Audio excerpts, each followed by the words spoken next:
Welcome back to Growing in Grace. We're in the second chapter of Philippians, and you just can't help to just be amazed at the depth that Paul goes to in these simple little letters that he has: Ephesians, Galatians, Philippians, Colossians. Here we are 2,000 years later, and scholars are still just marveling at what Paul is telling us in this second chapter. Let's start off in the third verse. There's a real key part right there that we want to grab that and bring it with us.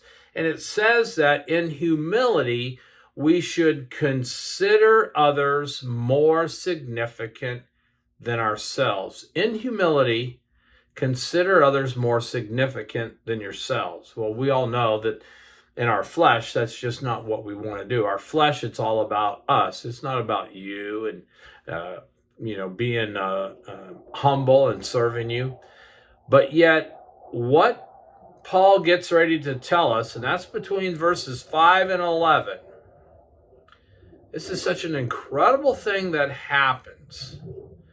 God is going to take on the form of mankind, and he is going to lay aside his deity, this incredible, glorified life. It's more than we can possibly even comprehend, this holiness that he lives in. This is a timeless spiritual realm that he is in, and he's created us. He's created us on earth, created us in time, and now he has decided to, in humility, to treat us more significant than his deity. And he comes to earth and takes on the form of a man. Couldn't we just kind of sit around and talk about that for hours on end? Let's think about it in the other way.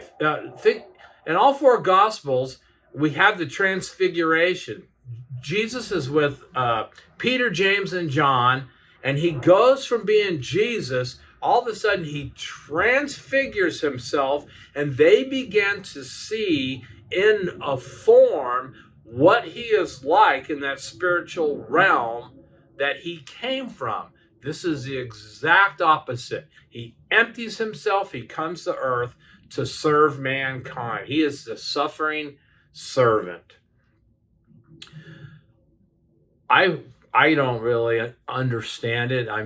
We can explain it with our words, but it's a demonstration of his love for his creation.